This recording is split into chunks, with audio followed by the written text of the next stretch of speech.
we've looked at the early pre-war period. We saw three movements there: Fauvism, German Expressionism, and Cubism.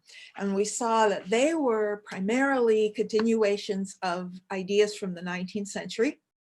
They were also a search for sort of creativity, that they looked at a lot of what they called primitive art.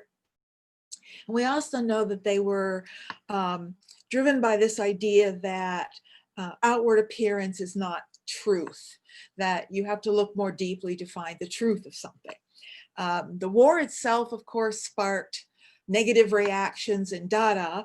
And then we looked at one movement from this period that came out of Dada, and that was Surrealism. And that's sort of where we stopped last time. That the Surrealists embraced the irrational, but they were also looking for a way to sort of free the human mind from what they saw as the oppressions of rationalism. In other words, they were looking for different ways of knowing other than the rational way. They were interested in the idea of intuition and the subconscious mind sparking understanding. So that's where we are. What we're going to do today first is go back and look at another movement that dominated the interwar period, the same time as Surrealism, so this isn't following it, it's all happening at the same time. And it's a very different way of thinking about what's happening during this period. Okay, what I want to talk about now is non-objective art. In other words, art that does not begin with anything in the natural world and abstract it. We've seen abstraction. You know, the Cubist art was abstract. Basically, all the 20th century art was seen as abstract. Abstraction is basically starting with something that exists in the physical world, but distorting it for one reason or another. But non-objective art does not begin with the natural world. And there are two types. One is biomorphic abstraction, which is not the dominant type of abstraction, but we'll look at an example of that. Uses organic form, we would recognize as such, to explain and sort of symbolize the essence of existence. The second and more prominent type of non-objective art is geometric abstraction. And so we're going to talk about that and what is called international constructivism, primarily through two movements, the Russian modernists and the Dutch distilled movement.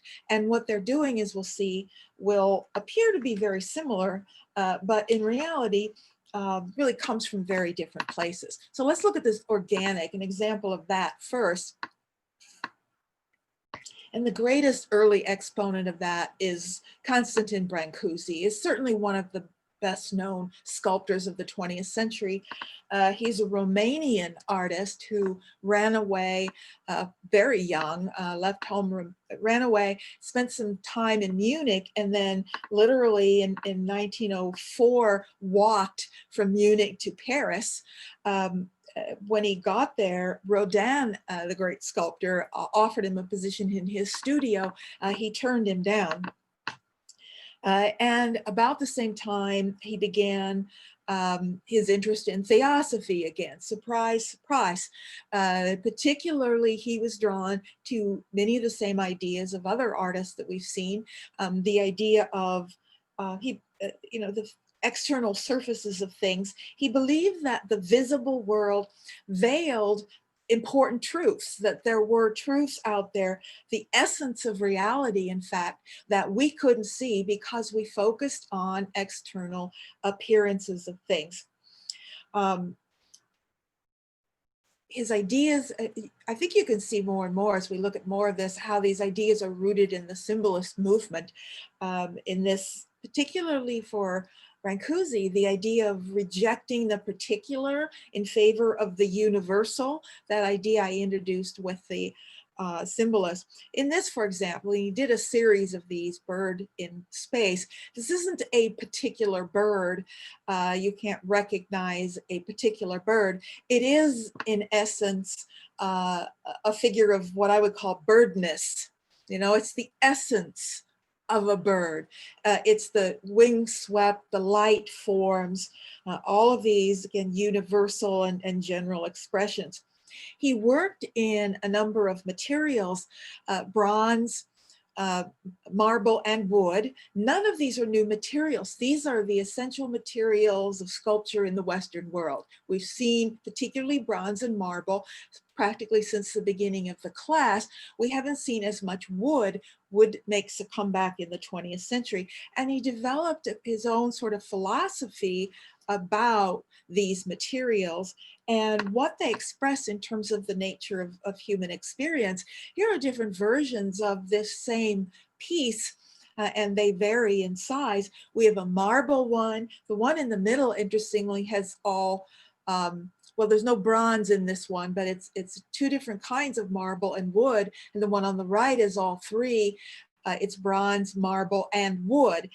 He said that marble symbolized the sort of intellectual and contemplative natures of human existence. I mean, we've talked about this, a long time ago. Marble has certain qualities and characteristics, right? It's hard and it's cold. And Brancusi associated that with a kind of intellectualism. We know the Egyptians associated it with power and strength. That's what they saw in marble. So he sees something different because he's looking at human existence. He's trying to relate it to aspects of the human experience. Wood, he says, is more expressive. It's more emotional. It connects to what he called, the turmoil of human existence. We've seen, and I've talked briefly about wood. We haven't seen a lot, but wood is a living thing. Therefore, it's connected to life, and he sees it as sort of more emotional. It deteriorates. It has a sort of life span in a sense, so it's different in that way. But neither of those two materials are entirely different from what we've seen before. What is different is how he relates to bronze, because bronze to him is something very different from what bronze was, say, to the ancient Greeks. Bronze to Brancusi in the modern era is more of what he would just call metal. That idea of metal is inherently different. He sees it as something industrial. Bronze in the industrial age is going to have a different meaning from bronze in the ancient Greek world. He links it to industrialism, and most particularly this idea of something that is man-made. Now, marble is not, wood is not, bronze is. You don't just dig it up out of the ground and make something out of it. You have to create it. And therefore, it's linked to the idea of industrialism, which we're going to talk more about, because that idea of industrialism and equating it with things that human beings make is very important. What I want to talk more about is the geometric, because this is where we get into what we typically think of as modernism. When people use that term, modernism and modern, what they think of more than anything is this kind of geometric form. And we're going to see why and where it comes from.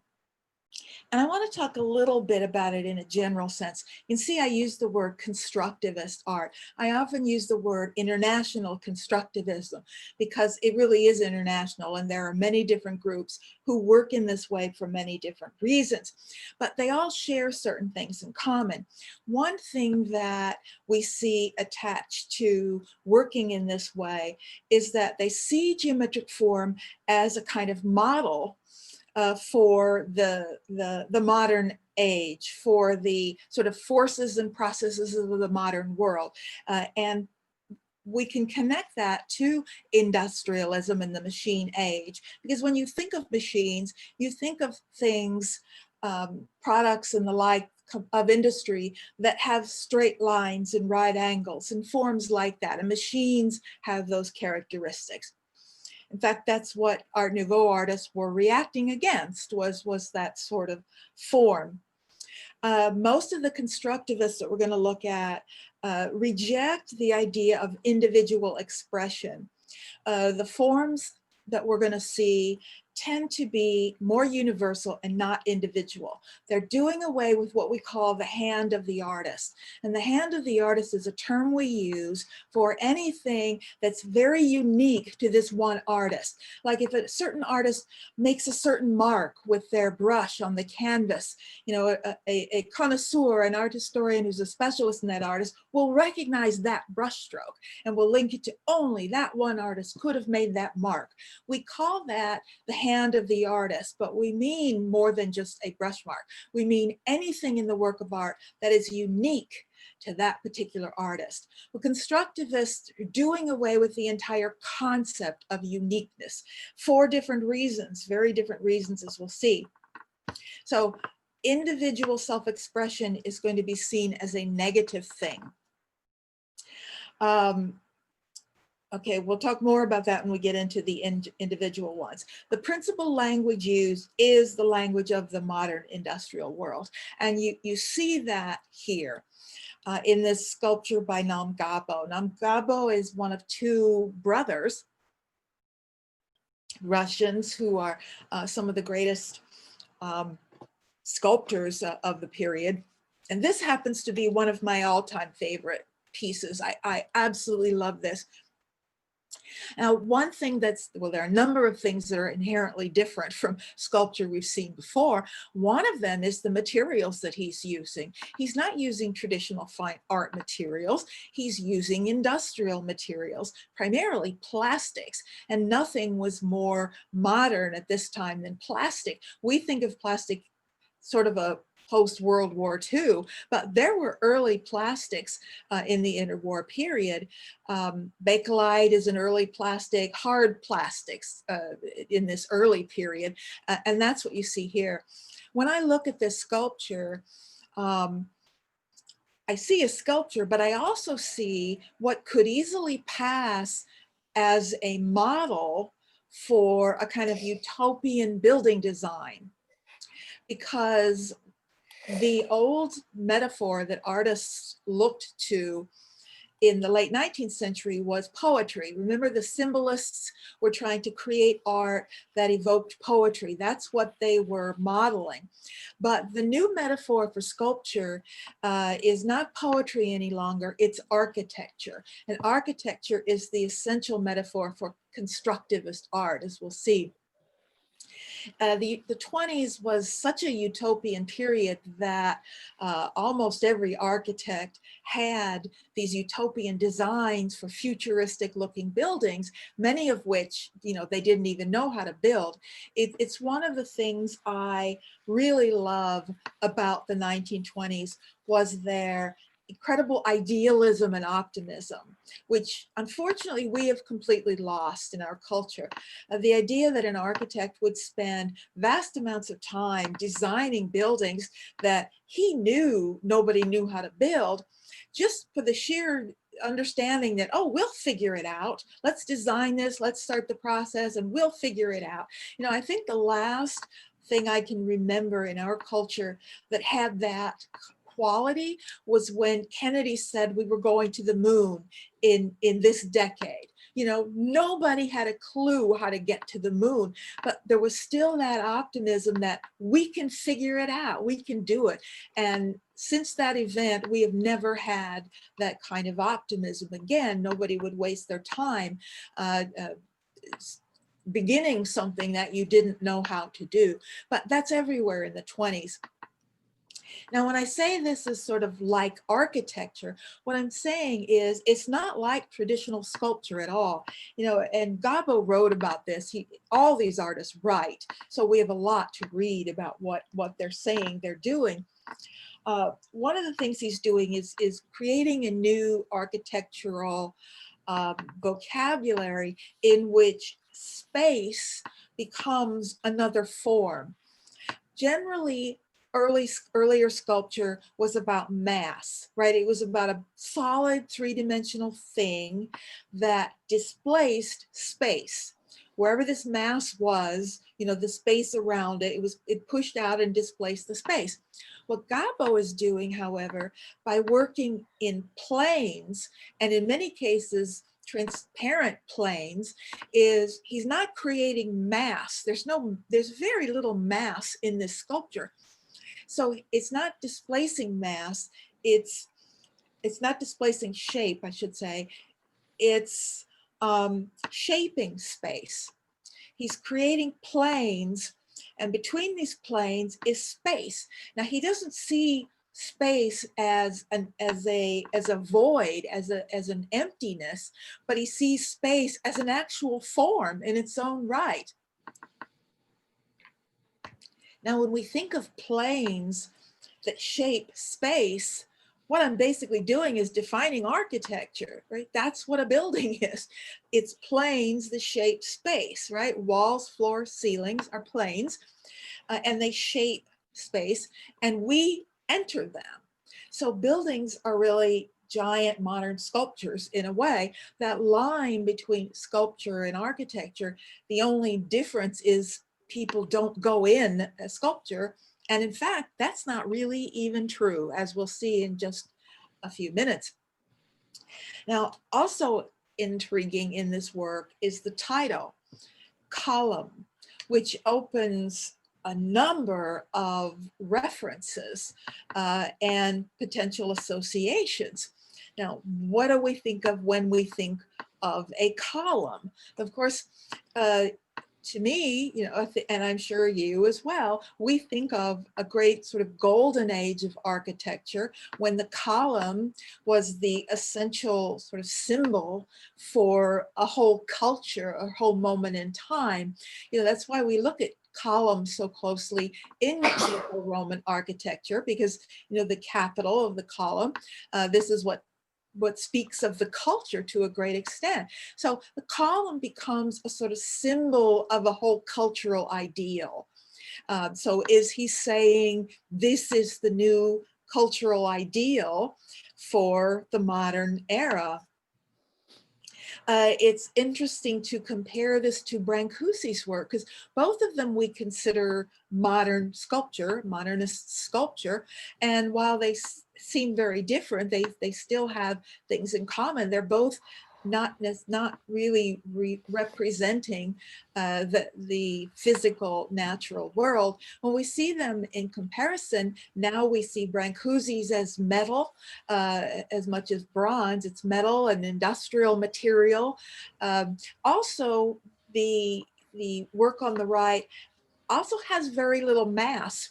It's a physical form. However, the way he's presenting it, it doesn't feel heavy or massive. In fact, it feels hollow and it feels lightweight. And one reason it feels that way is because it comes to a little point right here. So it feels like it's almost floating.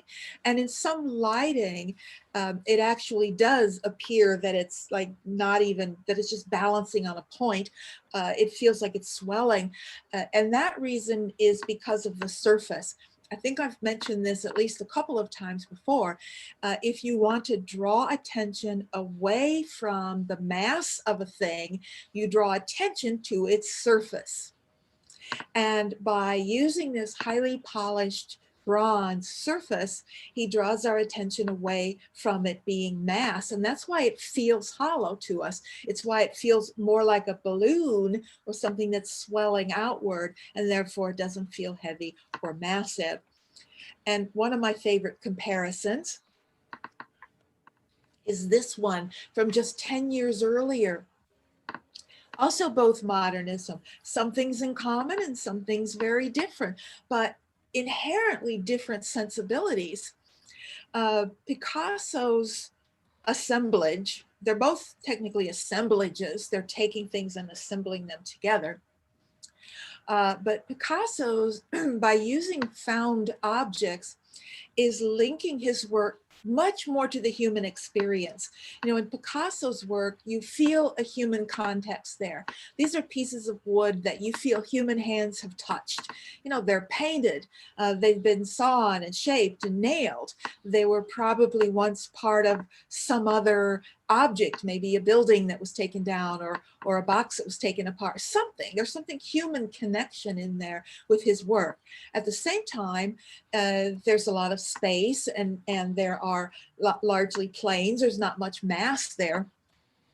When we look at gobos, instead of seeing found objects and the human presence, it's really quite devoid of human presence. It's a machine presence. We feel that these forms were made by machines and assembled in some way, possibly even by another machine, but there's no individuality. You know, Picasso's is a good example of the hand of an artist. You know, there's a very individual sensibility in the choice of materials and how they're put together, where Gobos has none of his personal sensibility into it. And that is very much a part of it. Now let's talk about the painted version. One truth in art is that the simpler the image, the more complex the ideas behind that image. And I have to say one personal connection to these Russian modernists is that these are the artists that changed my life and changed my future. Back in either 1981 or 82, there was an exhibition at the Nelson Gallery, because that's when I was still living here, of Russian modernism. And at that time, I was working on my master's at UMKC. So I hadn't begun my master's thesis, so I hadn't committed to a specialty. And I absolutely 100% believed my specialty was going to be Baroque art. That's what I'd had the most of. It was what I was most interested in. So I went to if I knew anything, I knew that it wasn't going to be modernism. There's no way. I didn't know much about modern art. It wasn't my interest. And then I went to the Nelson Gallery and saw an exhibition of the Russians. And it's the closest thing I've ever had to a kind of epiphany or a kind of moment where everything changes. When I saw these artists, they had such a profound impact on me that when I left that exhibition, that was it. I knew immediately I had to know more, that I was a modernist, and that was it. I never looked back, and I've been a modernist ever since. And I'm still amazed that they had such a profound impact on me, given the fact that I didn't know much of anything at all about them. Undoubtedly, they had little, cards, and I read a lot about them at the exhibition, and that made a difference as well. Now, the kind of universal quality that I've talked about in geometric abstraction plays a very important role, particularly in Russian modernism, because it's an expression of a collectivist sensibility. I mean, quite literally in Russia, individuality is frowned upon. It's an ideal of the revolution was the collectivist sensibility. The one thing, of course, most people will say when they see a work like this is, well, I could paint that, right? Anybody could paint that. Well, my only answer to that is yes, right, you got it. That's the point. This is not meant to be, this is a rejection of elitist art that only a few privileged people are capable of either making or enjoying. It's meant to be something that anyone could make. That is the ideal in a collectivist world. We've been talking for quite a while about this idea of building a new age and finding a language to express this new era. Well, the Russians, more than anyone else in the entire Western world, were literally building a new era, building a new age. This is the ideal of the revolution, and it's embraced almost immediately. It's also still tied to the Russian tradition of spirituality. There's almost an iconic power in the message of a simple collectivist work like this. Now, Casimir Malevich created this movement he called suprematism. What he meant by suprematism was the suprematism of these particular forms, of rectangles and squares. Now, why are they supreme? They are supreme because they are the most elemental. You know, behind all of this collectivist art is an extreme simplification, a reduction down to the purest, simplest form. And now there are different kinds of pure, simple forms. You might choose a simple organic form or a simple geometric form. It's also inherently unnatural. And I mean that in a positive way to the Russians. These forms don't exist in nature. They're man-made. Again, it comes out of the sheer will of a human being to create something. They're associated with this new machine aesthetic. Now, we've certainly seen quite a bit of art in the 19th century that spoke about industrialism in a negative way, from romantic landscape painters who spoke about escaping the complex modern world and industrialism by exposing yourself to nature again, to the realists who spoke about the abusive nature of industrialism on the working class. So there's been a lot of negativity about industrialism in the Western world, but we aren't going to find that in Russian art. And the principal reason for that is they'd never experienced it. They have no negative associations with industrialism because they've never lived in an industrialized world. The revolution existed for the purpose of, one of the many purposes of bringing industrialism in the modern era to Russia. So they have nothing but positive utopian associations with any kind of machine aesthetic. And when I talk about a machine aesthetic, I'm talking about what you see here: straight lines, right angles. These are the things they associate with machines and machine-made products, but it's all positive in Russia more than anything else. So he's giving us this collectivist sensibility, no hand of the artist, no sort of selfish self-expression, but he's giving us something that's really quite dynamic at the same time. You know, everything's on this diagonal. And, You too. and nothing has changed in the role that horizontal, vertical, and diagonal lines mean. They still mean the same as they've always meant. Diagonal lines are dynamic. So he's giving us this dynamic revolutionary form, and he's holding it up as something almost spiritual and utopian, because there was something deeply spiritual about the Russian Revolution. It was almost a religious experience in terms of freeing them. It's how the Russians would have seen it. And so images like this do take on a heroic and utopian and iconic quality. And this is a really beautiful example of it. El Lissitzky, his name is Eleazar, but we know him as El Lissitzky, created this installation. And this is, as far as I know, the first thing that you could call an installation. We'll talk more about installation art, and I'll define that in just a second. First of all, the title, Proun Space. Proun is a word that he made up, and a lot of his paintings and other things have the name Proun in them. And it's a combination of two Russian words, which I'm not going to bother trying to pronounce because I don't know Russian. But it's a word that to a Russian would have suggested ideas like modern and utopian and even socialist. So it would have all those associations. And by labeling it space, you know, he's saying it's not just about those things on the wall, it's about the space between them. Again, they are shaping space. This is one work of art, not a bunch of little works of art. And they literally go around the corner to show you how they connect. It's a very good example of Roman, where did I get that? Russian sculpture.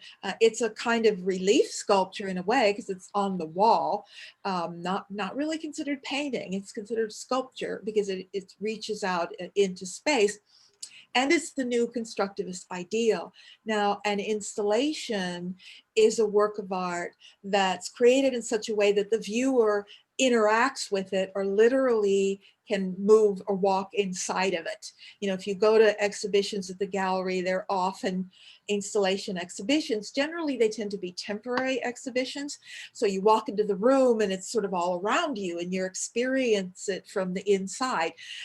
This is about 60 years before we really see actual installation art, but this is installation art, whether they called it that or not, because you could literally enter this space.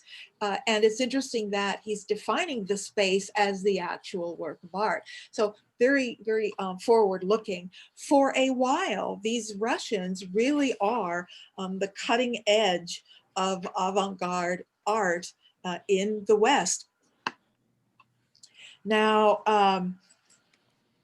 Lenin, when Lenin was in power between 1917 and 1924, he was a great supporter of the arts, and particularly this constructivist sensibility, which centered on colors of red and black, as well as hard edge lines, and new kinds of typography.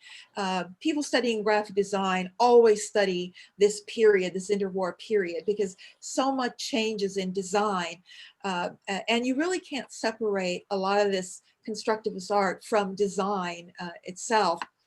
And so this is a whole new typography. Again, it's very hard for us to recognize anything revolutionary when we see this, because our typography is really clean like this, using straight lines and angles, but it's part of the new sensibility that we see in these posters. Now, the second place where we see this kind of constructivist sensibility is in the Dutch movement called de stijl. And de stijl simply means the style. I mean, it doesn't really mean much of anything as a term, but de stijl was a movement of painting, sculpture, and architecture, and was very influential all over the West. Now, it's going to have a lot of similarities to the Russians, although it's not Russia. So it's not going to have the same sensibility of a kind of political socialist world. It's going to be more philosophically based than politically based, but it still has the same sort of spiritual roots, as we'll see. Now, what I want to do in looking at this work by Mondrian is do something I haven't done before in the class, nor will I do it again. And that is take you through the steps of how he got here. Rather than looking at this and just telling you here's what he means by it, I want to look at the step, his thinking, his thought process, where he started, and then how it ends up looking like this. And then you'll understand it, I think, a little bit better. Mondrian was a little bit older than many of the artists working with him at the same time. He was actually born in the 1870s. The majority of the artists who mature in this interwar period were born either in the late 1880s or even in the 1890s. But Mondrian is a little bit earlier, and he was deeply influenced by the symbolists because he worked with the symbolists. He was a symbolist painter, and that's where he comes from. It's not an influence from them, he was one. And he starts very early on being influenced by nature, and particularly the sort of images, the sort of abstract forms of nature as a symbol of sort of life force and energy. And one of the things he early on uses to examine that is the tree. This drawing from the tree on the left, and then the tree on the right. You can see even at this early date, he's already 26, so even before the 20th century. So he is quite a bit older. And then this tree becomes this tree. If you look, it's the same tree. So he's making this up. This comes from his imagination. And the most symbolist aspect of this painting is these intertwining branches, and especially this area down here with these sort of low trees or shrubs that all like fingers that intertwine. It's almost more about the energy or the life force that they symbolize than it is a sort of realist sensibility of a tree. That's not where he's really coming from. So looking at forms like this is drawing him toward more and more sort of vocabulary of symbols. Now, guess what? He joins the Dutch Theosophical Society in 1909, and he's drawn to it for the same reason that many other artists are. You know, he believes that there are truths, that there are ways of understanding the world that you're not going to ever reach if you focus on a surface. So he's looking for underlying structure. And I think that's the easiest way to understand him as a young artist. Now, in this tree, the red tree at the top, 1908, he's being influenced by the Fauves. He's spending a lot of time in Paris and working there. The colors are very Fauve colors, but he's still exploring that sense of these life forces, this essence. I love this one on the right because he's clearly seen some Cubist art by 1911. The way the ground, meaning background, is being broken up in planes, the dominance of the vertical and horizontal. He's seen analytic cubism.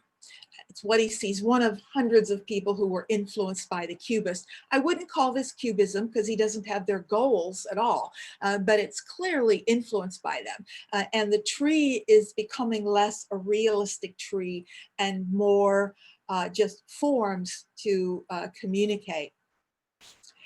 Even more so here, the gray tree. Remember, the analytic cubists dropped color so that they could explore forms. And then by the time we get to the flowering tree, there's not much left of the tree other than in the title.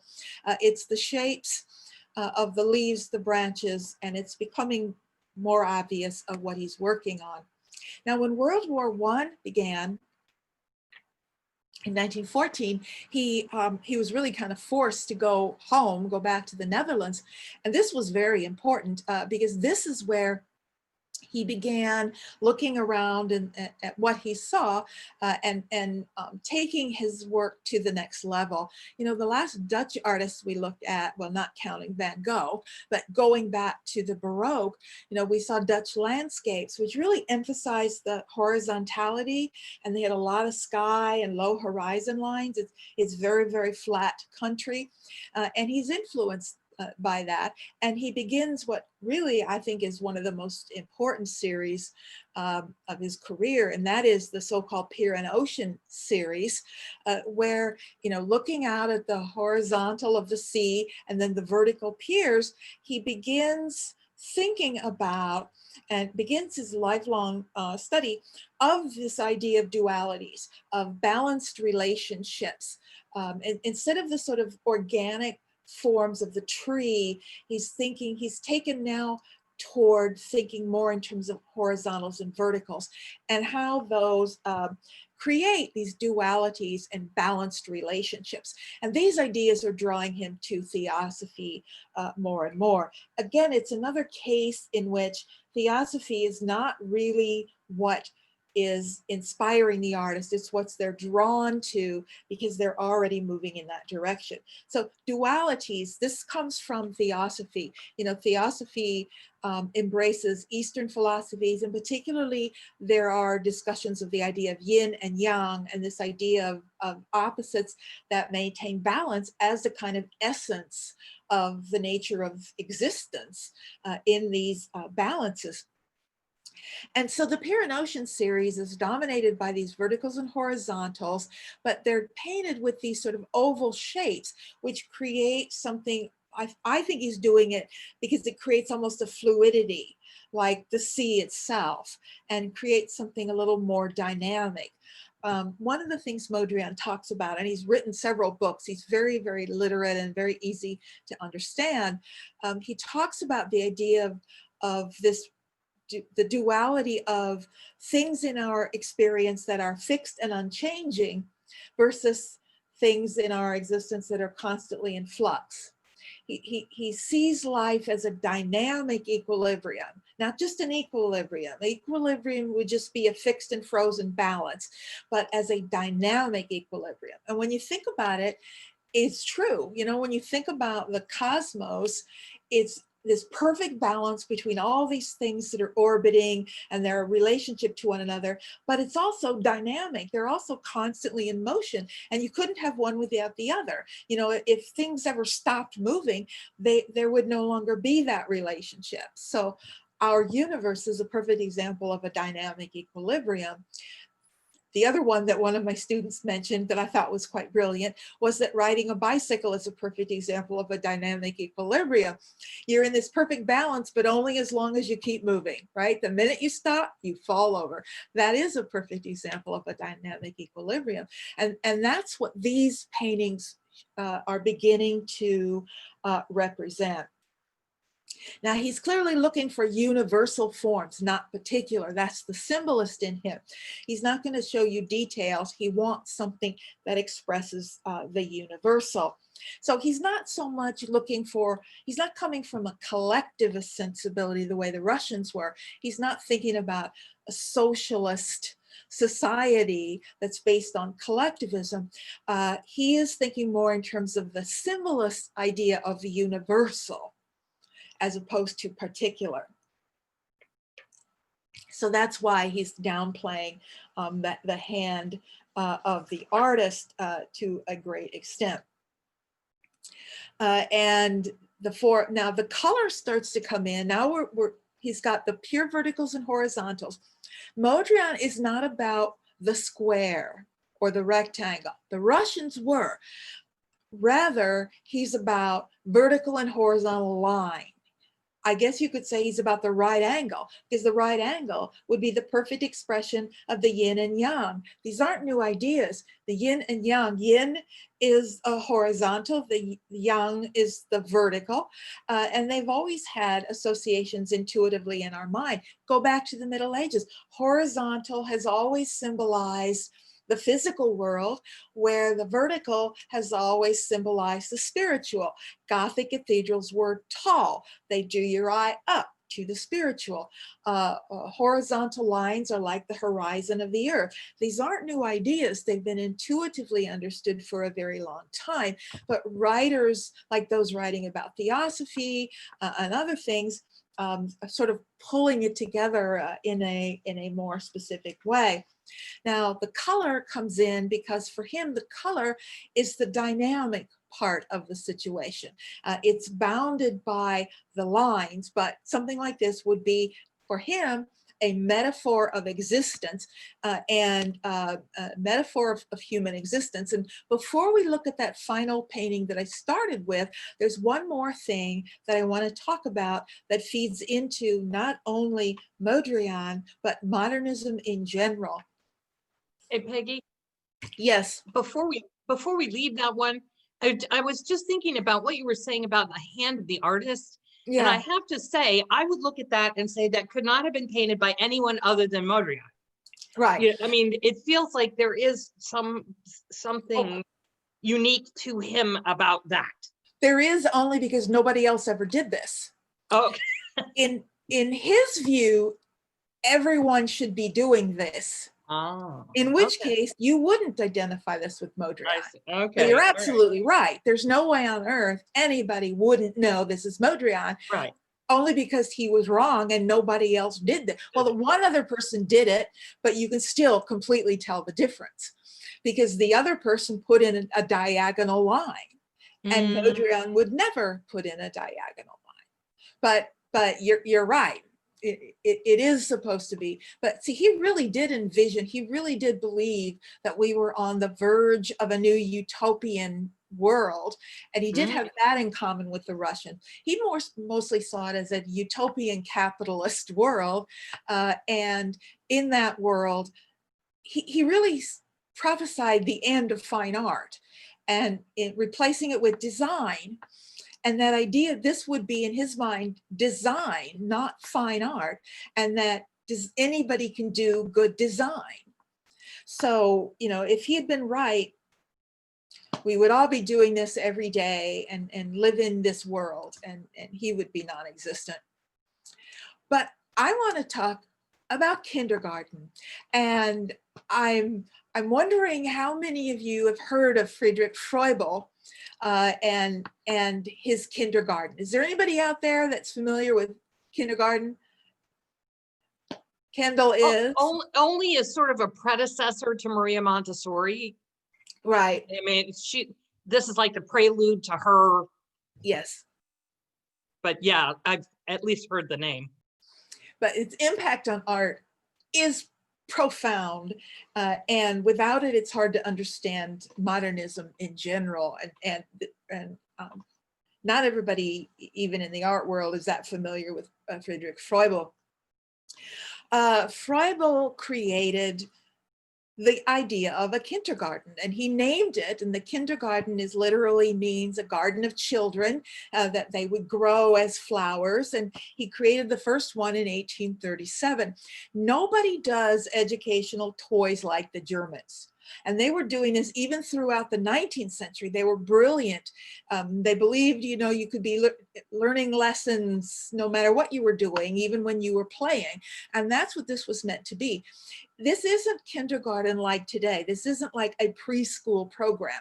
This was supposed to be your education from about the age of 2.5 up to adolescence. So there were schools, whole schools, that through all of the grades, you studied Froebel's ideas.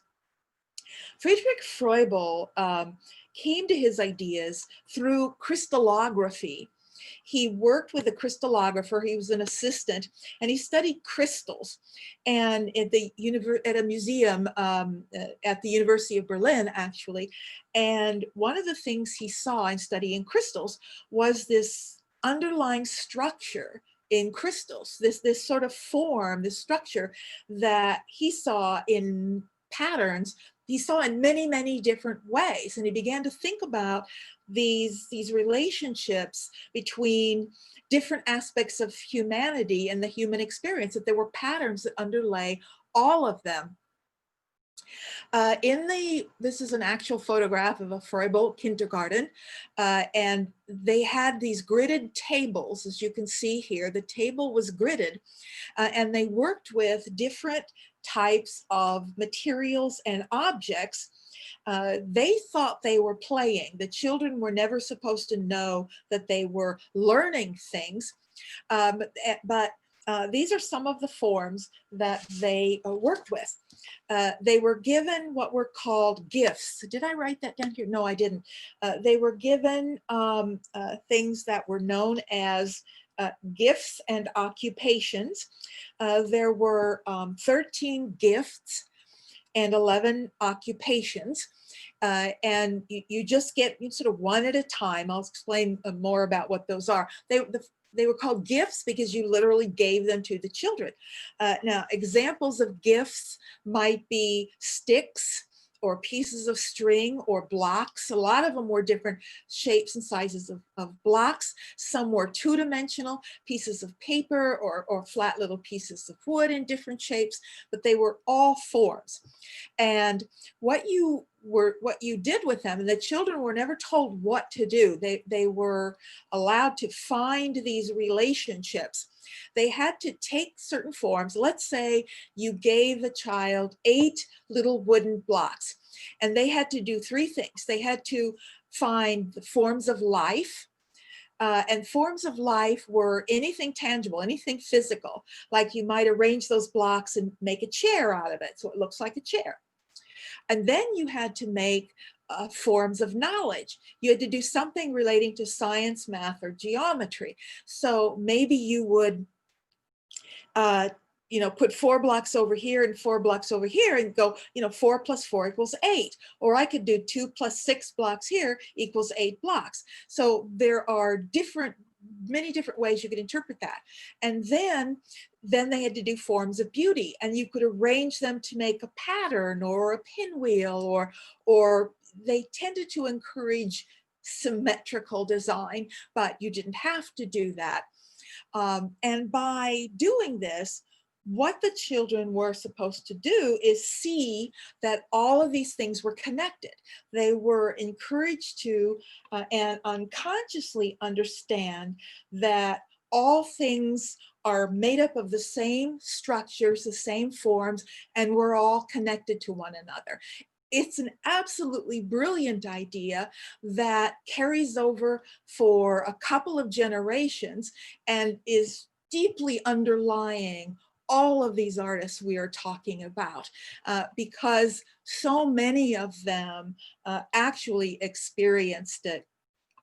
Kandinsky, for example, studied at one of the first Froebel schools in Italy. He's a Russian, but his family lived all over Europe, studied at one of the schools, and he commented on how it introduced him to this idea of the connectedness of forms, shapes, colors, abstract. His book concerning the spiritual and art is deeply rooted in Froebel's ideas of connections and relationships between colors and forms and shapes and lines. One person who we're going to be talking about in just a few minutes, actually, who was the most influenced by Froebel was Frank Lloyd Wright. Frank Lloyd Wright was homeschooled completely on Froebel, and he credits it with everything in his life. This is a quote from Frank Lloyd Wright. He said, "The virtue of all this lay in the awakening of the child mind to rhythmic structure in nature, giving the child a sense of innate cause and effect, otherwise far beyond child comprehension. I soon became susceptible to constructive pattern, evolving in everything I saw. I learned to see this way, and when I did not care to draw casual incidents of nature. I wanted to design." And the two up above are Frank Lloyd Wright designs, and this below is a Froebel pinwheel pattern. We'll talk more about that in just a few minutes. Mondrian, for several years, taught at a Froebel school. He deeply understood it. His understanding of that interconnectedness is what lay behind works like this, and also what drew him to theosophy, because he was already drawn to that.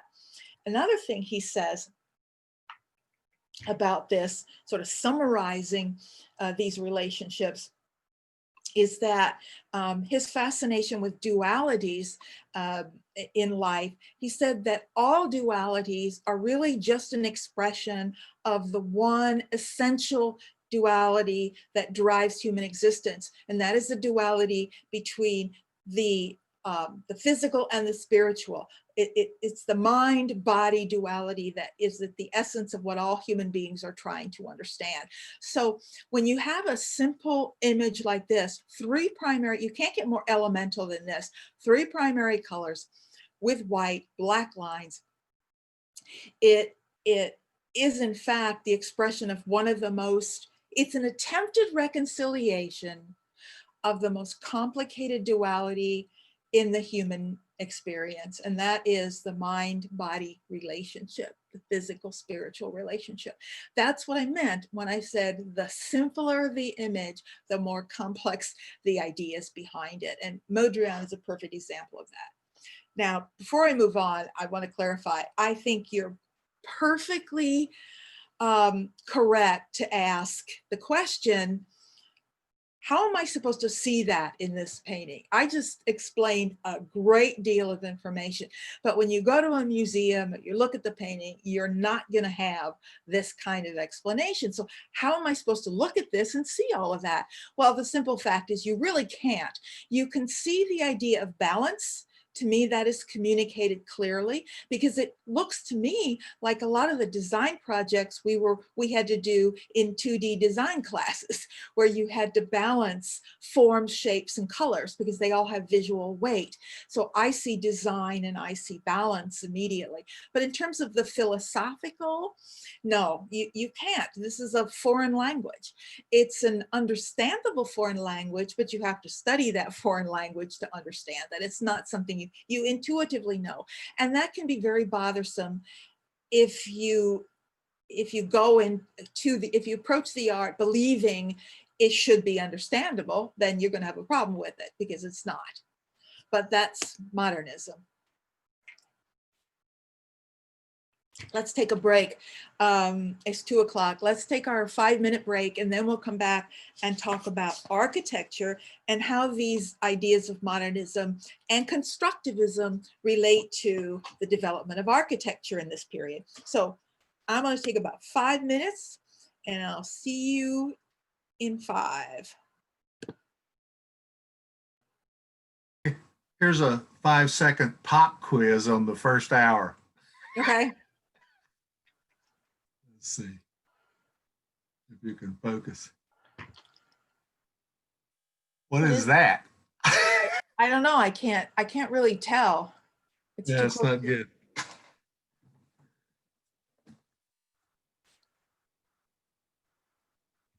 Well, I just see a shape. I'm not sure what I'm looking at. I have a name for that now. Birdness. Okay. I can Like see a here- wing. I can Like see a here. wing. No, I'm sorry, not birdness. Fishness. Fishness. Okay. Fishness. Okay. I'll buy Because that. of your birdness, I'm going to call I'll it buy it. fishness. And of course, you know what it is. It's a piece of balsa wood carved Ah. to be a lure for fish. Oh, okay. So it should have lots of fishness. And Yeah, I it just does. can't bring myself to paint it now. Oh, wow. That's cool. You're a purist now. But when you said birdness, I'm like, aha, that's fishness. And it really is. And it makes a wonderful worry stone. It's a wonderful, I mean, when I say that, everybody knows what I mean. When you say birdness, everybody knows what it means. Yeah. You look at that. It's the essence of a bird. Exactly. Yeah. That's striking. Love that. Yeah. I love that piece. It is beautiful. I love the big ones. Yeah, They're I all see that kind of thing in outdoor art a lot. And right. it fits in so beautifully with the natural environment, Right. even though it's a man-made material in most cases. But it has that organic, It has the organic look to it. biomorphic form. Line. Yeah, Yeah. I really like that. It's beautiful. Yeah, that was very striking. So now I guess I need a 10-foot log of balsa. Yes. So I can make a bigger birdness. Yeah. I go mean, ahead. fishness. I got to remember what I'm making here. Fishness. Fishness. What's amazing, they're similar when you think about the form. Oh, yeah. The fishness looks a lot like a bird wing. Yeah. And I mean, you know, this was just whittling away on a piece of wood, but it comes out like that if you're thinking fishness. Yep. You got it. I was surprised he made so many different materials and so forth. Got a winning design and just kept repeating it. Yep. Well, yeah, he did that a lot. I mean, there are a lot of his works where he does multiple versions of certain things, changes a little bit. You know, he's like searching for something, trying this and try that. Yeah, and a lot of artists did that. Yep. I mean, which Search is for why they perfection. broke the mold. Peggy, Yes. have you studied this Modrian that we're looking at, the composition in yellow, red, and blue? I've studied Modrian and read, you know, everything he's written and the like. Not about this. Could you interpret what these lines are supposed to be saying? Yeah, they're just what I just said. It's vertical, horizontal. It's dynamic and passive. It's everything that yin and yang stands for. It's an abstract idea. It's not like a specific thing. It's the idea that the essence of life is in dualities. That's what it's about. That's what he's saying. Okay. I Vertical, was horizontal. thinking there was some relation to the human body or something. Oh, no. or Don't try mind. to relate it to anything in the physical world. It's an abstract idea. It's not Oh, okay. representing anything. It's not a representation of something you've seen.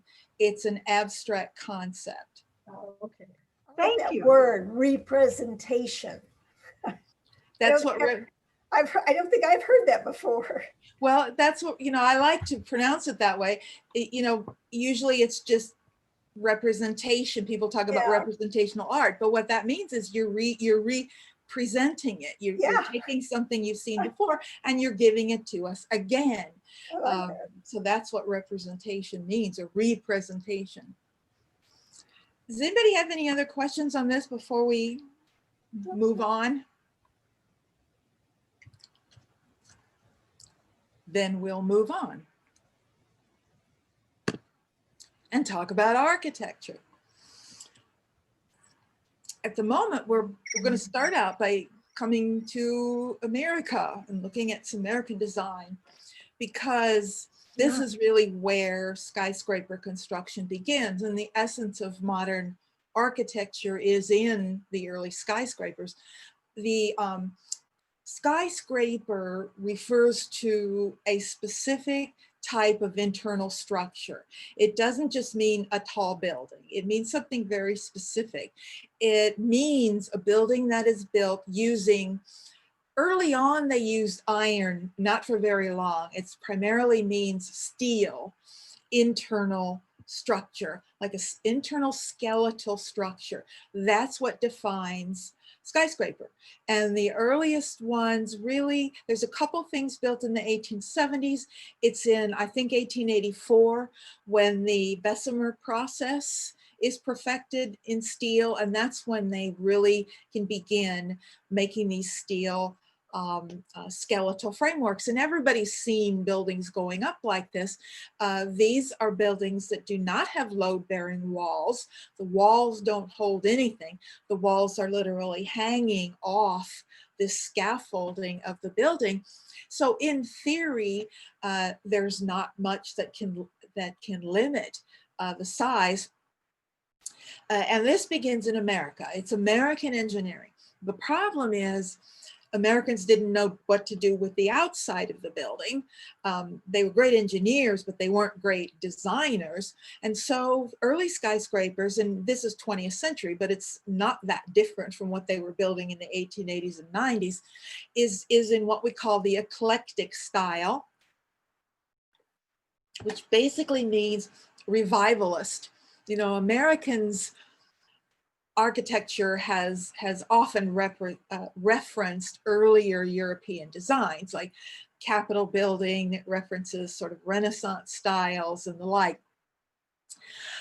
This building is actually neo-Gothic. You can only tell when you look. These are Gothic finials. This is what you see at the top of a tower of a Gothic cathedral.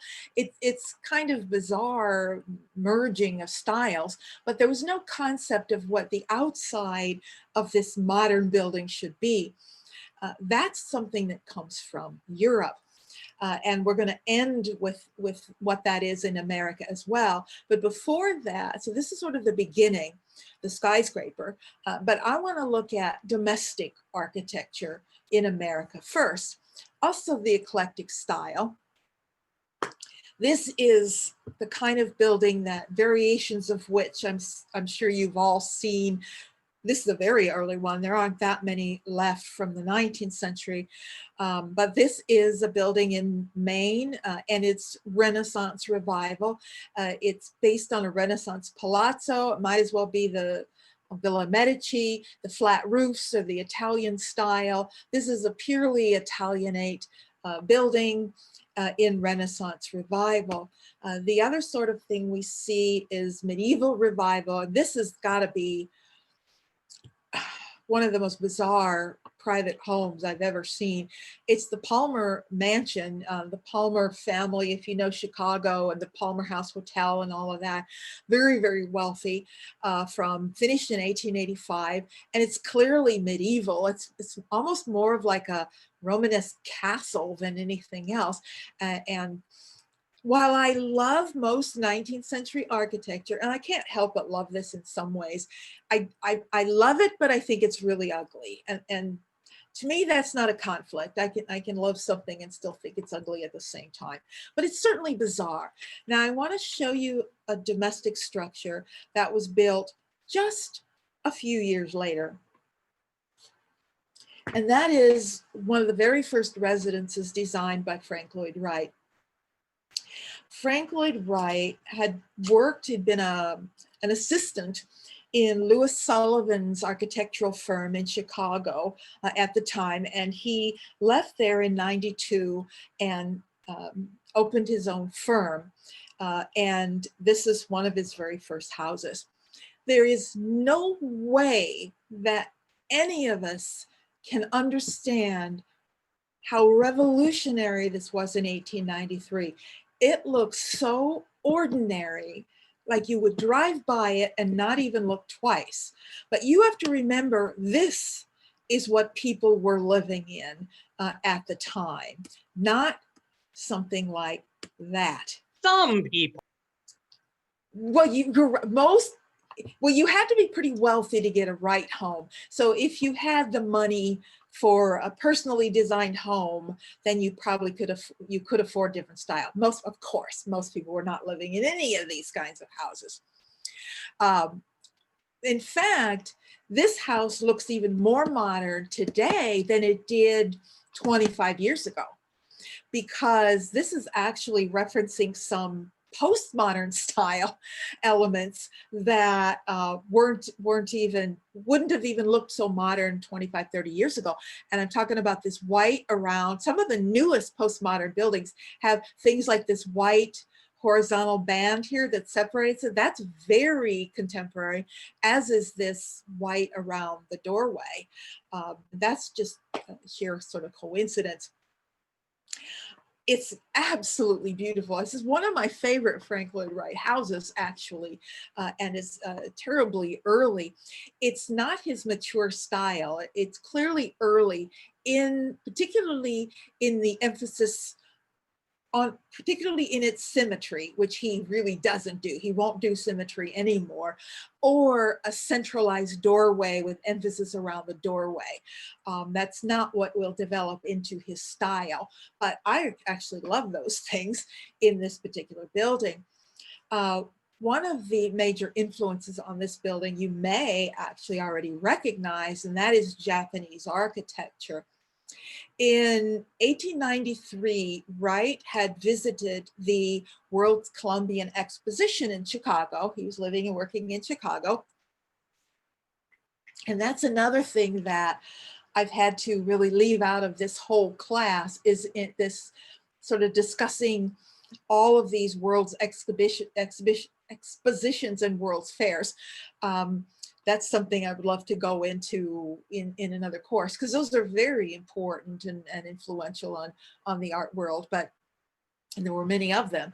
But this one, the World's Columbian Exposition in 1893, it had in it, there would be displays, presentations from all around the world, like different countries would bring like their crafts, they'd have buildings that reference their architecture, etc. And representing Japan was this grouping of buildings called the Ho-O-Den, and they were built just for the exposition. And he first saw Japanese architecture, and it really affects his entire career. His first trip to Japan will be in 1905, but he hasn't gone there yet when he designs this building. And you primarily see it in this building in the roof line, the low, long slant and overhang of the roof, which he takes from a Japanese architecture, but it's going to also influence the interior spaces and the like. After his first trip to Japan, he defines much more of a sort of a recognizable Frank Lloyd Wright style building, and that's the Roby House in Chicago, which is right literally across the street from the University of Chicago campus. In fact, this photograph would be taken from the steps of one of the main buildings at the University of Chicago. The Roby House is extremely influential in a number of different ways. And it's a rethinking of architecture in terms of not only its exterior, but its interior spaces as well. Most domestic homes at this time were still what are called hall houses. In other words, you enter the door and there's a long hallway and then doorways off that hallway that go into other rooms. It was a separation. What Wright always did and what he brought to his designs was an opening up of the space, this sort of free, open flow of space from room to room rather than having walls that break up the space. One of the things you can also see here is that there is no symmetry. This is, you know, beautifully asymmetrical.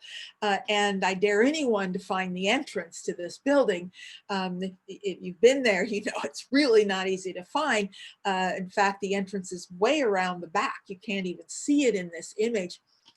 This level right here, which is the main, there's a lower level which has a sort of playroom for the children, and well, they don't even, well, this is the lower level, children's playroom on this side, etc. And you enter on a kind of mid-level between that level and the upper level. And then the upper level is living room, dining room, kitchen behind that, and then these are bedrooms up in this area.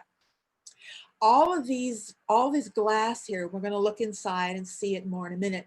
Those aren't windows, those are all doors. Every one of those is a door. So you could open every one of those and have a complete indoor, outdoor space.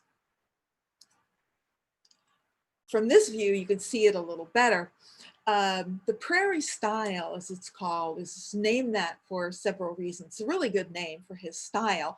One reason is because he primarily worked, you know, in the prairie land. You know, his work is mostly Chicago area, all throughout Illinois. You know, he's got the church here in Kansas City, up in Wisconsin, and then later he retires and moves to Arizona, and there's another whole style he develops there. Frank Lloyd Wright really has three periods in his career, and the third, or his later style, doesn't begin until he's 70 years old. His late style lasts for 20 years, and those are his designs from the age of 70 to the age of 90. So if you start feeling like your life is over, think of Frank Lloyd Wright. He's just getting started and redefining himself at the age of 70. But it's not just the locations, it's also the style of the building, this long, low, sort of reaching out onto the plains, you know, out onto the prairies. He's also known for the way the materials that he uses and how he connects those materials to the local region. You know, every brick in this building was handmade for Frank Lloyd Wright, and it's the color of the earth. You can see them a little better in another image, but they're short and they're very long and very short. They're not brick shaped. That emphasizes the horizontality of the building. And you can see this complexity of these different masses as they're brought together. You know, it's like three-dimensional Mondrian in some ways. You know, it's these rectangles and squares that are all sort of three-dimensionally constructed. The scale of this building is somewhat deceptive, and I didn't realize that until I visited it, because you can't tell from any photographs. It's actually much bigger than it looks in photographs. If you were standing here, your head would be about this high. So this planter is not, you know, an ordinary little planter, it's massive. So it's a much bigger building than you would think. The trip to Japan, really, he learned a lot more about traditional Japanese architecture and brings it to this building inside and outside. Now we have a very low roof line and slant of the roof and much greater overhangs here that reach out in many directions. Here's that beautiful, almost abstract massing of the forms. And you can see these bricks here as well, these long, low bricks, accentuated by this sort of concrete, this sort of white concrete.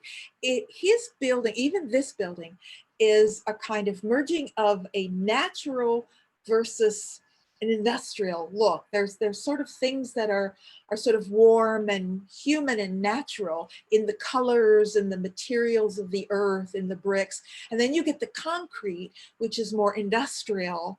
And it's a merging of the two of them. Not quite as dramatic in this building as in the next building that we'll see. This is some of his art glass.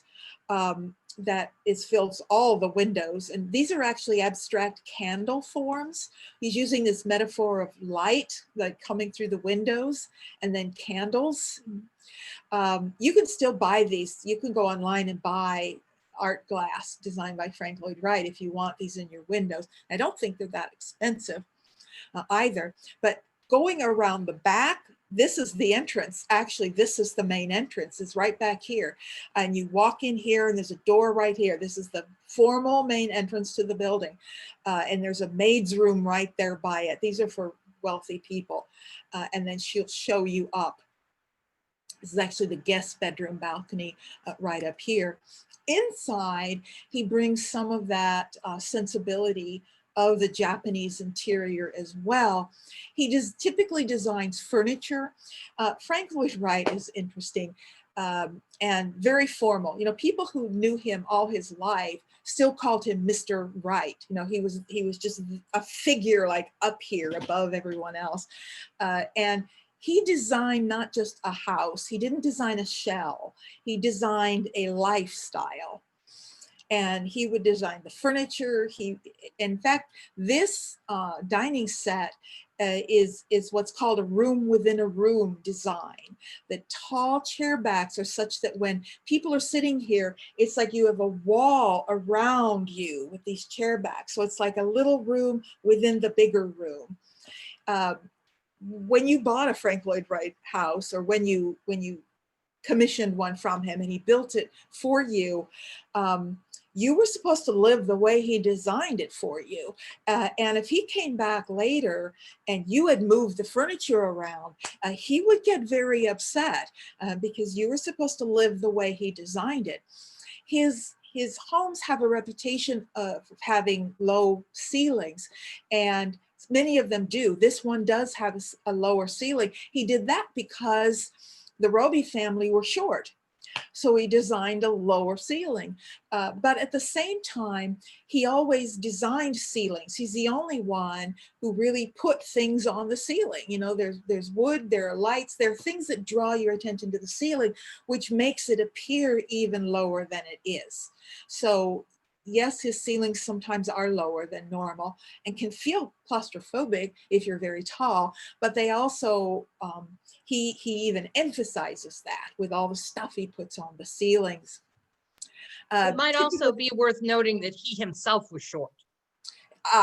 Yes, that's part of it. He also, he's quirky, you know. He didn't believe bedrooms he built these tiny bedrooms. Every bedroom in every house he built was just barely hold a bed. That's it. He didn't believe you needed any, it's where you slept. You don't need anything more than room to walk around your bed. That's just him. You can see the influence of the Japanese interiors, the simple spaces, the geometry, the exposed wood, and particularly the emphasis on the ceilings, the wood on the ceilings, again, creating that lower space. This is the living room of the Roby house. We have the beams of the wood, and then these are all those doors. This is the sort of thing, these are the sort of chairs you better not move, because clearly they're designed for this space and to be placed exactly where they are. They're really nice design. Of course, the house that people know more than other, it's probably one of his best known, is Falling Water, the Kaufman House. This is from his sort of later career. And this is now a better example of that merging of the natural and the modern. You see here, because we have, again, he's using the natural limestone from the area so that part of this building blends right into its environment and almost disappears. But then other things like these balconies, which are so modern and industrial looking, stand out, and yet they mimic the bedrock. You know, this bedrock, this balcony is meant to mimic this bedrock. So the natural comes out here and then the artificial comes out here. He wasn't supposed to build it here. He was supposed to build it on the other side of the stream, looking down with the view of the stream. And unbeknownst to the person who commissioned him, he designed and built it directly over the water so that you could actually access it from inside. Other characteristics of that really identify sort of modern architecture in general are these ribbon windows. Ribbon windows is mainly just a long band of windows. You can see the ceiling that he's designed. You know, he's created this floor to look like natural bedrock. It doesn't look comfortable to me at all. I hate that floor. I would never want to live in a place with a floor like that. It seems like it would be uncomfortable to walk on. He never worried a lot about that sort of thing though. You know, function was not his concern. And exposed here. You can't see it in this picture, but there is a stairway that you can walk down to that open space where the stream goes through, and you can access it from inside the house. Of course, one of his most famous buildings, again of this period, is the Guggenheim, the first Guggenheim, the original Guggenheim Museum. And I use this old photograph because it's the best way to really talk about what Frank Lloyd Wright built. It doesn't look like this today. There's a whole building built on the back of it, attached to it. That's really the best part of the Guggenheim. But this is the part he designed. It's a beautiful piece of sculpture in New York. Inside, I think probably many of you have been there. It's the great rotunda with the ramps that go up. And of course, if you're smart, you get on the elevator and ride to the top and walk down the ramp, as opposed to walking up the ramp, because that's a long walk.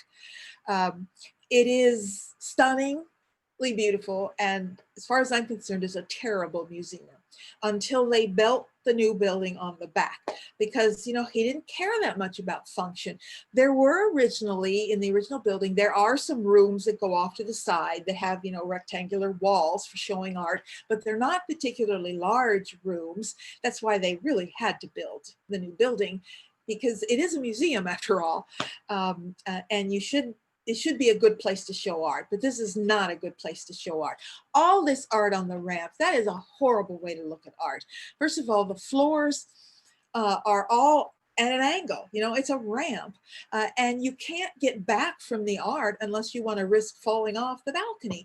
It's horrible trying to look at a rectangular painting when the floor and the ceiling are at an angle. It's disorienting. It's just not good. But it's a perfect example again of this is Frank Lloyd Wright. This is what he does. He didn't particularly care that much about it. So it's always worth going to. And now they have beautiful exhibition spaces to match this beautiful rotunda. Now, what's happening in Europe?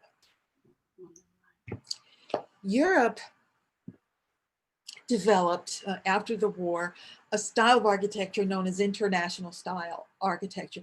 And if there's one thing that means modernism to most people, it's international style architecture. When you see this is what you think of when people say modern architecture.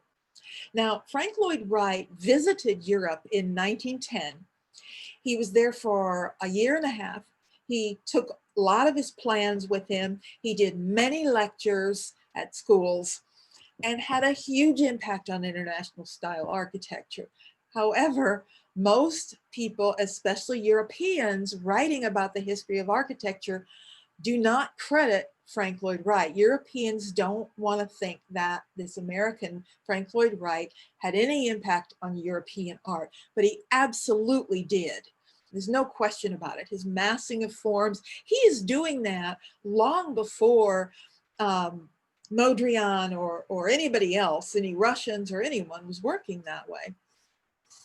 One of the most famous European architects is a man, this isn't his actual name, it's a nickname. It's a name he used as an architect, Le Corbusier. His real name was Edouard Généré. He was also a painter. He used his real name on his paintings, but his architecture, he's known as Le Corbusier, and he's much more famous as an architect than as a painter. And this is a good example of a Corbusier. A building, it's a private home, Villa Savoie, and it's also a perfect example of how European international style differs from Wright's prairie style. There is nothing in this structure that connects it to its environment. And modern architecture will be attacked on these grounds a little later. I mean, as sort of eyesores, as this thing stuck in the middle of this natural environment that has no relation to it whatsoever. And it's, you know, absolutely true. The building itself, well, let's leave that on. The principal sort of metaphor that Corbusier was thinking of, it was meant to be sort of industrial, and it's really kind of inspired by the great transatlantic ocean liners. That's what was at the time the greatest feats of engineering. And that's what he was thinking of when he designed this building. The lower level is a service level, a 3-car garage. Believe me, in 1929, 3-car garage was not typical. And of course, the maid's quarters, which tells you something about the house and how expensive it was. It has an open deck. This is the first floor, or in other words, what we would call the second floor, and ramps that lead up to another level. The ramps are meant to evoke the ocean liner again, which often had ramps to different levels. And a lot of the service areas have these sort of rounded walls that are meant to evoke, you know, the funnels and the like on ocean liners. Inside, it's simple, minimal, clean lines with ribbon windows, a lot of sort of indoor-outdoor space, and ramps inside as well. This building had fallen into disuse, was in terrible shape. A farmer had been using it to store hay bales for his animals. It had at one point been painted pink and had graffiti sprayed all over the outside. It's now been reclaimed and it's put, you know, restored and put back into its natural condition. But yeah, so at least we have it. It's a monument to modernism, whether you like it or not. It is the international style. But what I want to talk about now is another great example of the international style, but it's a lot more than that. The Bauhaus was not only a group of buildings that are connected, but also what we would probably today call the first school of art and design. The Bauhaus changed the face of the Western world, and your life would not look the same without the Bauhaus.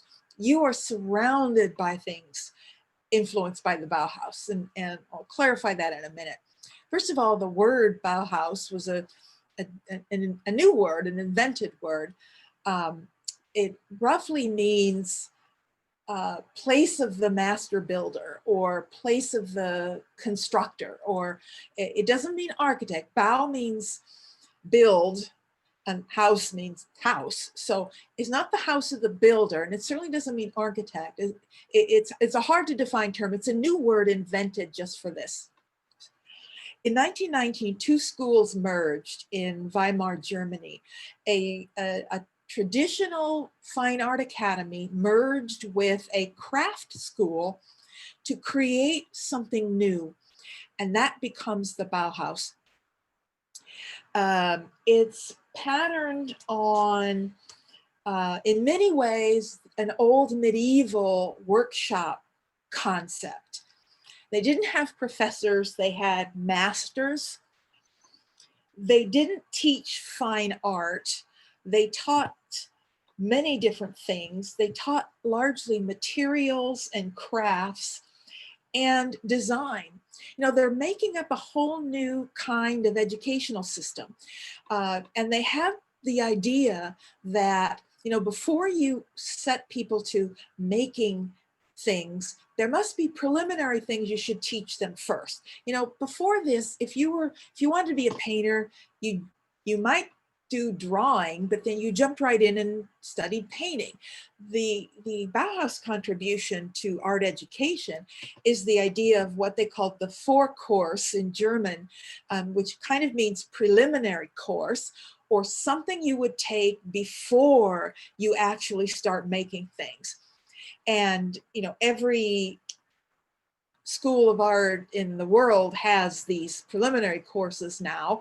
There are things like design courses, 2D design, 3D design. There are all sorts of introductory courses that teach you working with materials and the like before you sit down and try and make art. You don't just walk in the door and try to make art. You learn things first. The problem was, nobody knew what that should be. Well, if we're going to have a preliminary course, what should we actually teach people? What should be preliminary to that? And oops, there's a name there I want you to ignore. And nobody knew what that should be. I forgot I had this image in here. Let me show you this one first. It's actually one connected building, but there are 3 parts. Students who came here, this is the workshop block right here. It's all glass. We'll look at that more in a minute. These are sort of the classrooms. The workshop block is like studios. And then these are the dormitories. Students who came here were sort of isolated. It's like monks coming to this place to study. The early years were immensely experimental, and it included, the preliminary course. That the first teacher of the preliminary course was Johannes Itten, and he included things like exercise, meditation. They did all sorts of, touchy-feely things in preparation. What's that got to do with learning art? Well, he was preparing the body and the mind and everything else. They had experimental theater. This is one of the greatest things. The Triadic Ballet was famous. They designed these abstract costumes, and it was about the human body and the movement of the body. You can find a lot on the Triadic Ballet. You can even find videos of it very early on. It's absolutely thrilling, these early experimental years. There were men and women admitted to the Bauhaus, and they really saw themselves as a whole new breed. These were not people who were sort of learning to paint.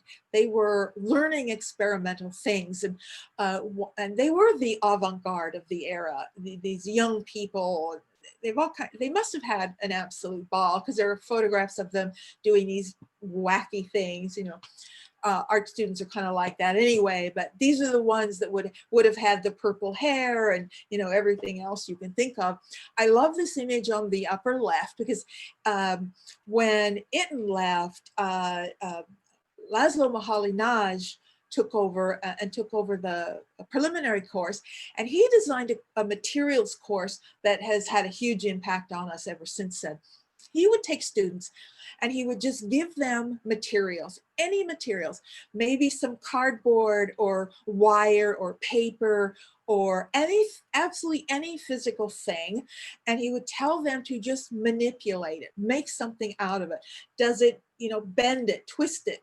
What does it want to do? What he did was teach them to develop a relationship with whatever materials they were working with.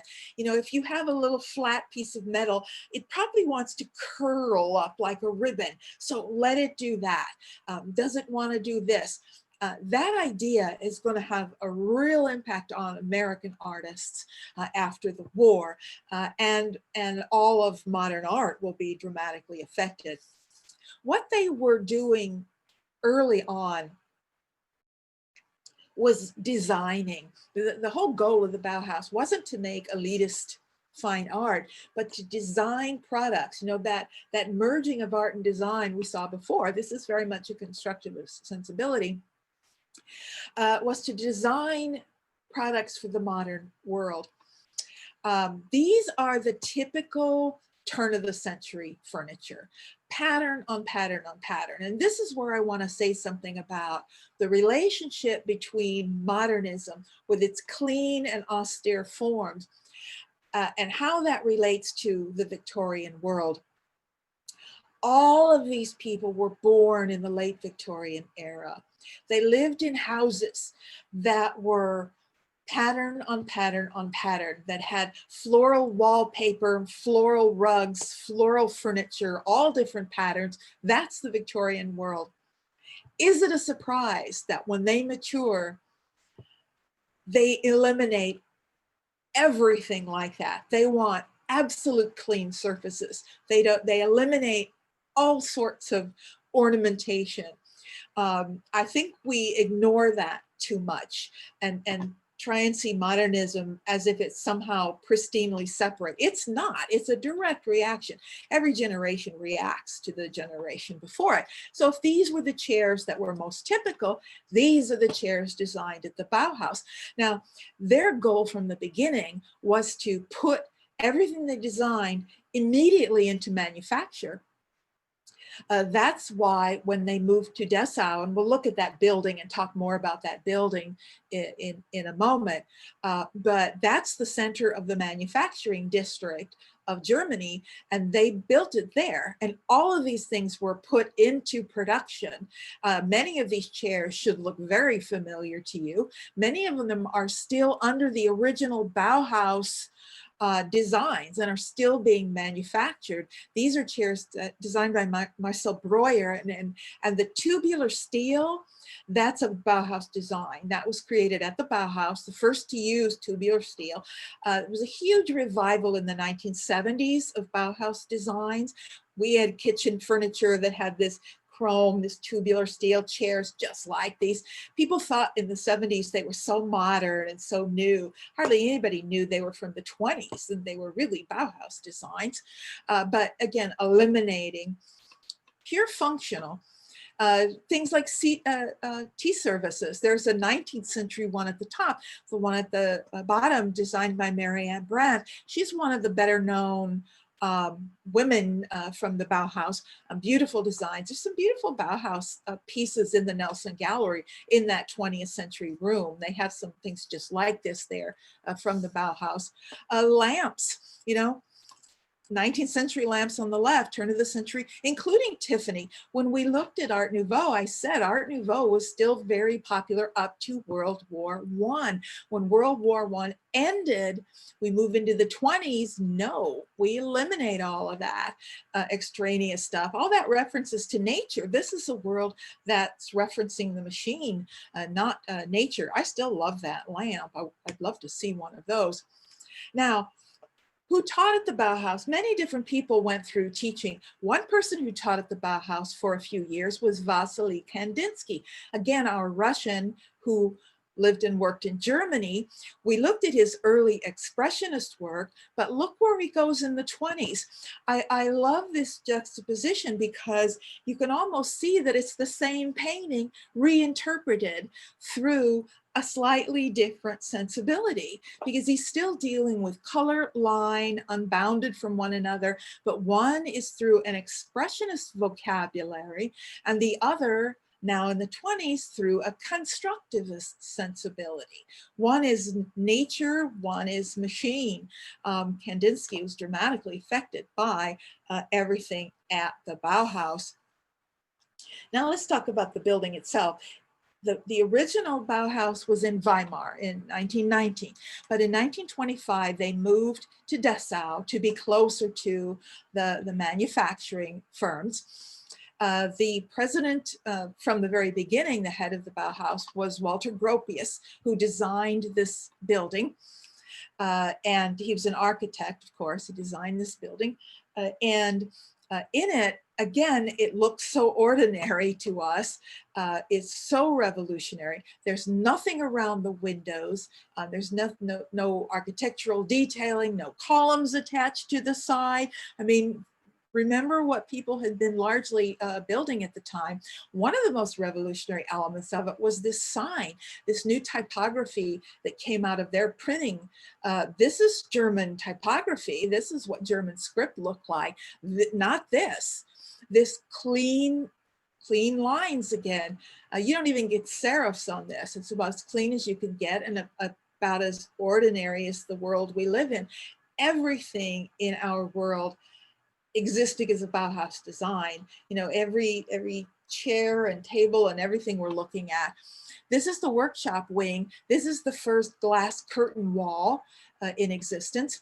A curtain wall means the glass, obviously it's glass, therefore it's clearly not load bearing or supporting. It's hanging off the internal structure and that gives them light. It's a workshop, so they need the light. So the building itself is important. So why does this, how is this building important? How does the Bauhaus bring us? Well, before we do that, okay, we're in Germany, right? We're talking about modernism in Germany, but the Bauhaus isn't going to last very long. In 1933, Hitler closes the Bauhaus when he begins to suppress modernism in general, hated modern art. What did he like? What's going on? Well, first of all, I have to tell, I wasn't going to do this, but I put it in at the last minute. You have to know about Entartete Kunst. Everyone should know about Entartete Kunst. Entartete Kunst means degenerate art.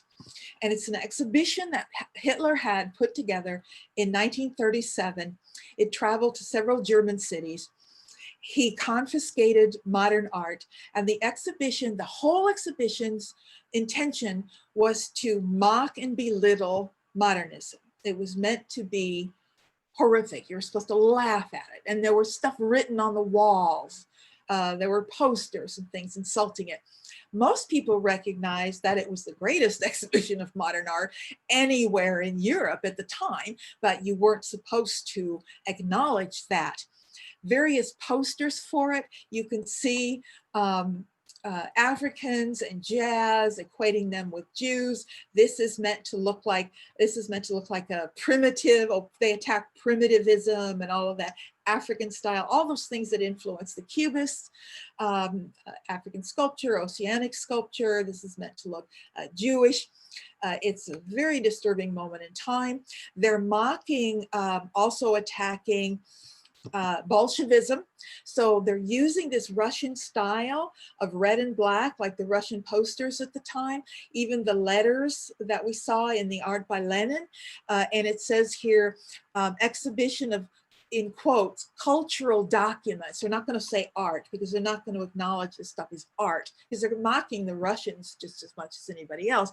Exhibition of cultural documents of Bolshevism and Judaism.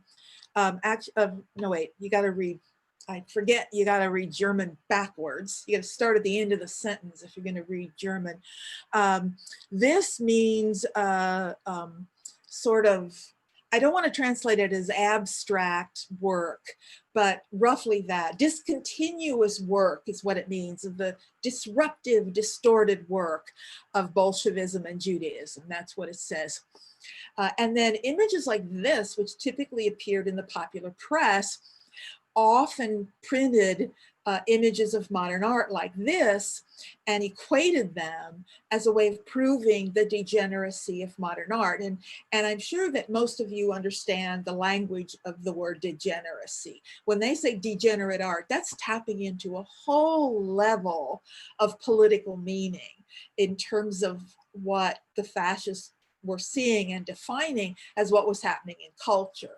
That degeneracy implies a kind of negative evolution or a kind of backwards evolution. And that's what they were saying about Jews and gypsies and homosexuals and everybody else. When they said degenerate, there was that word has baggage, a lot of baggage. And now it's being used for art to prove the degeneracy. What did they like? Social realism. Social realism is a new concept.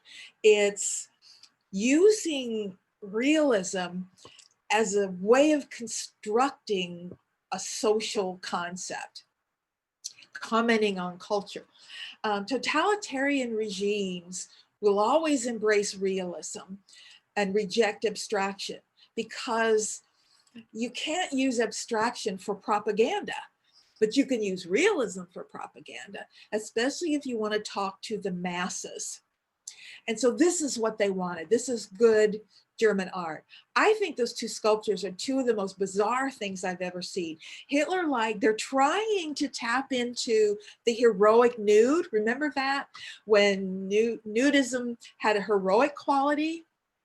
But the minute they put this ridiculous helmet on this guy, you lose all of that universal reference to heroism. He just looks like a naked soldier, which is bizarre.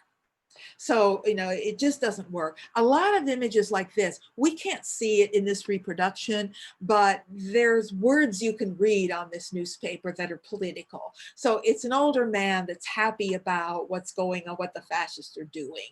And then of course, happy Aryan families is always a big part of it. Big families, encouraging larger families. This is the sort of thing that they wanted. And interestingly, something similar is happening both in the USSR and in China, except there we call it socialist realism instead of social realism. And it's the same thing. It's under Stalin, you know, he completely banned everything but social realism. It was illegal. So art went underground in Russia, something else we don't really have time to talk about. And under Mao later, this is later, they're also going to embrace even the red and the black. I mean, they're looking right at Russian images and posters. I love this image of Stalin, you know, and again, the children, it's always children or families or people at work is the principal way that it is going to communicate. And I want to end with another skyscraper. You know, we started the architecture looking at that eclectic style, that true skyscraper, steel internal structure, but it had this strange sort of Gothic revival details and frou-frou, because they didn't know what modernism should be. When the Bauhaus closed in 1933, guess who came to the US? Well, everybody from the Bauhaus. They left Germany. They weren't stupid. They were really the earliest Europeans to come to the US in the 30s. Many others, as we will see, fled Europe, but that's mostly after 39. The Bauhaus people came in 33, including Ludwig Mies van der Rohe, the Dutch architect who was the second director of the Bauhaus. He was the director when it was closed in 33 as an architect. So he comes to Chicago and opens what was called the New Bauhaus, which changed its name and is now the Institute of Design in Chicago. Not the Art Institute, it's the Chicago Institute of Design, and starts teaching Bauhaus style. Interestingly, Walter Gropius, the first director, went to the East Coast, and he's the one who founded the art program at Yale, which is known as one of the greatest university-based art programs in the country. And Joseph Albers, another teacher from the Bauhaus, went to North Carolina and helped found Black Mountain College, which becomes in the 60s the center of the avant-garde in America. So it's all these Bauhaus people that come over. So what we have here is exactly what I say. This is Bauhaus design meets American engineering. And this is where we have the birth of what we think of as the modern skyscraper. No eclectic references to neo anything. It's not neo-Renaissance, it's not neo-Gothic, it's pure modernism. And this building, the Seagram building, which he designed with Philip Johnson, American architect, who is really one of our most important architects, is to me one of the most beautiful buildings ever built. Not only one of the most beautiful skyscrapers, it's one of the few beautiful skyscrapers, because most of them are not, because most of them, that design is embraced because of it's a cheap, fast way to build a building, and they don't really put a lot of effort into it. I love this building. This building is completely sheathed in bronze. This is not a cheap skyscraper. This is a very expensive and very beautiful building. It's very much a Mies design. He has this very European, you've seen it, I know, in big buildings everywhere, these tall, they're called pilotis, these sort of girder forms that reach down, and then you have a setback, you know, you walk under it. It's sort of a indoor-outdoor area before you go in the building. It's an exposed structure. It's intentionally exposing the structure of the building to reveal that. Clearly now, a lot of glass, no ornamentation. This is not ornamentation. These are structural elements. There is design, but it's not irrelevant things stuck on the building. It's in the design itself. Really, really beautiful building, and one of the few beautiful buildings. So the Seagram building is very special. Clean lines, no ornament. If I were going to define all of modernism, high modernism, I would just use that. Clean lines, no ornamentation. That's it. I mean, it all gets down to that. Everything beyond that just gets into why, and they all have different reasons as to why they do it and how they do it in different ways. But that is the essential definition of modernism. And that is all going to change very soon. An interesting comparison. The first building we looked at and the last, both skyscrapers, but look at the difference in terms of design. I also love this photo on the right because you can see these older 19th century buildings. This is a sort of mansard roof. This is a sort of a neo-French design, and you can see how it dwarfs. The other thing you can see, the Woolworth building is built right out to the sidewalk. The Seagram building is set back with an open plaza in front, and there's an important reason for that. They began to notice very early on that if you built a tall building right out to the sidewalk, that cities would be these all you would have is these narrow streets that it would pick up the wind, and you'd have this wind being pulled through here. You'd have no light. I mean, imagine what the sidewalk and street would be like if every building were like a wall right out to it. And so most cities passed laws, and I don't understand this. I don't know why this is allowed to be built right out here. Maybe it's because of this open space. Maybe, I don't know how the laws are written, but most cities, and New York does, the building cannot take up more than a certain percentage of the lot that it's on, and you have to have an open space in front. So when you visit cities, you see places like this that have maybe fountains or sculptures. It really ushers in a great age for large scale outdoor sculpture too, because now you can put big sculpture there. And if you've been to cities, you've seen big sculpture in places like this. So that's why it is that way. A lot more glass over here too than you see over here. It's just a lot of concrete blocking the windows. And that's really all I wanted to cover today. What we'll do next time is move to post-war. We'll switch to New York. We'll talk about, and we'll finish it up next time for sure. I'm actually only running over one class because this class makes up for the one that I missed. And then next week is literally one class over. So I'm feeling pretty good that I got all this in and only misjudged it by one class. But what am I going to do on Fridays? Right. Wow. You just might have to, I don't know, find something else for a while. I do have to stick in just one little point. Yeah. The Woolworth building kills a lot fewer birds than the Seagram building. Probably. I'm sorry. Good point there. You're probably right.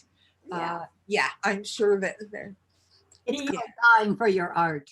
The design of the Guggenheim has been replicated in St. Petersburg, Florida for the Dali Museum.